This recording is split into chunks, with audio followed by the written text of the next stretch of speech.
सभी की एक लिमिट होती है जिसमें अपन कुछ हद तक संभव रहते हैं कि कुछ अपन को संभावनाएं मिलती हैं।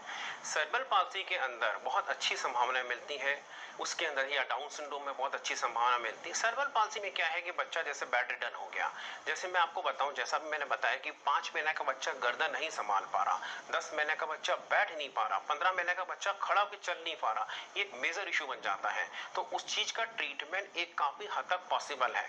अगर माँ बाप उस चीज का ट्रीटमेंट नहीं करवाते हैं तो वो हो सकता है कि बच्चा ट्रीटमेंट ना कराने के कारण से जिंदगी भर बेड रिडन यानी हैंडीकैप रह सके, और हो सकता है इलाज कराने के बाद उसमें इतनी संभावना बन जाए कि वो अपना काम अपने आप से कर सके, कल को किसी के ऊपर निर्भर ना रहे। अच्छा, अभी आपने इसमें जो उम्र का जिक्र किया वो कुछ महीनों के अंदर था, तो ये बहुत कम अवस्था तक ही इसके लक्षण आते हैं या इसकी कोई एक उम्र तय है कि भाई इतने वर्ष के बाद नहीं आते लक्षण या इलाज नहीं हो सकता? देखिए, ऐसा है कि वैसे तो जो सेरेब्रल पाल्सी का जो इलाज है इसमें फेज डिवाइड किए गए हैं 0 to 6, 6 to 10, 10 to 15 and 15 plus. 6 साल जो पीरियड होता है उसको अर्ली इंटरवेंशन पीरियड कहते हैं।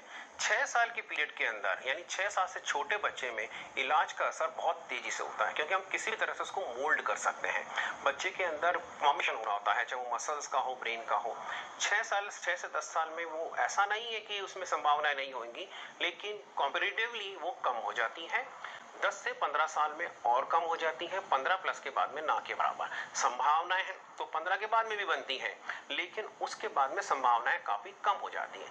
6 साल के पीरियड को इसीलिए हम अर्ली इंटरवेंशन पीरियड कहते हैं।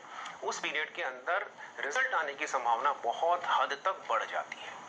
तो जितना जल्दी आप इसका पता लगा लें बीमारी का और इलाज या उसका जो भी ट्रीटमेंट है वो जल्दी शुरू हो जाए तो बेहतर रहता है। ये देख सकते हैं कि अगर बच्चे के अंदर डेवलपमेंट नॉर्मल नहीं हो रहा, नॉर्मल इन द सेंस जैसे सपोज करो बच्चा 5 महीने का हो गया और उसने नेक होल्ड नहीं करी, बच्चा 10 महीने का हो गया और बच्चा बैठने नहीं लगा, अगर सपोज करो बच्चा 15 महीने को क्रॉस कर गया फिर भी खड़ा नहीं हो रहा, चल फिर नहीं पा रहा, यानी शारीरिक वृद्धि अगर उसके उम्र के हिसाब से कम चल रही है तो उसमें सेरेब्रल पाल्सी होने की संभावना हो सकती है।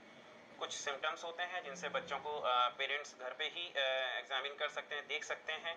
अगर उनमें कुछ है ऐसा लगता है तो वो फिर डॉक्टर से कंसल्ट कर सकते हैं। जी बिल्कुल डॉक्टर, और इसके प्रिकॉशंस या प्रिवेंशंस के बारे में कुछ? प्रिकॉशंस में तो ये बताएंगे कि शुरू के अंदर जैसे सपोज करो जिसको हम कहें कि जो प्रोस्पेक्टेड मदर हैं, जो प्रेग्नेंट हैं, उनको थोड़ी सावधानी रखनी चाहिए। जैसे सपोज करो कि पर्टिकुलरली टाइम में जैसे 9 मंथ्स के दौरान अगर उनको कोई ब्लड प्रेशर की शिकायत है या पर्टिकुलरली फीटल मूवमेंट्स नॉर्मल नहीं लगते हैं तो उनको ध्यान रखना चाहिए। और बाद में जब डिलीवरी हो गई है उसके बाद में देखना चाहिए कि बच्चा 2 मिनट में रोना जरूरी चाहिए, या फिर बाद में बच्चे के अंदर पर्टिकुलरली जो डेवलपमेंट है वो सबसे जो इम्पोर्टेंट जो है माइलस्टोन को नोट करना कि बच्चे के अंदर जो है डेवलपमेंट है वो बिल्कुल नॉर्मल चलना चाहिए। यानी कि टाइम होता है जैसे 2 to 5 मंथ्स में बच्चा गर्दन संभाल लेना चाहिए तो बच्चे का 2 to 5 मंथ्स में गर्दन संभाल लेना चाहिए। 5 to 10 मंथ्स में बच्चा बैठ जाना चाहिए। अगर सपोज करो ये कुछ प्रॉब्लम्स आ रही हैं तो उसमें फिर ये ध्यान रखना चाहिए कि तुरंत उसमें डॉक्टर से कंसल्ट करें। इस तरह का। क्या सभी बच्चों में लक्षण समान होते हैं? सभी बच्चों में लक्षण समान नहीं होते, डिपेंड करता है सिवियरिटी लेवल पे। किसी बच्चे में कम होंगे, किसी बच्चे में ज़्यादा होंगे। जैसे कि कुछ बच्चे होते हैं जो बैठ नहीं पाते, कुछ बच्चे होते हैं जिनके अंदर ला टपकती है, किसी बच्चे के अंदर ऐसा होता है कि पर्टिकुलरली बैठ तो जाते हैं, खड़े नहीं हो पाते, किसी के अंदर फिट्स भी आते हैं, किसी में जैसा आप लक्षण देखेंगे कि ना पैर इस तरह से कांपेगा, किसी के अंदर जैसा आपने बच्चों को सीधा लिया तो दोनों पैर ऐसे क्रॉस कर लेगा।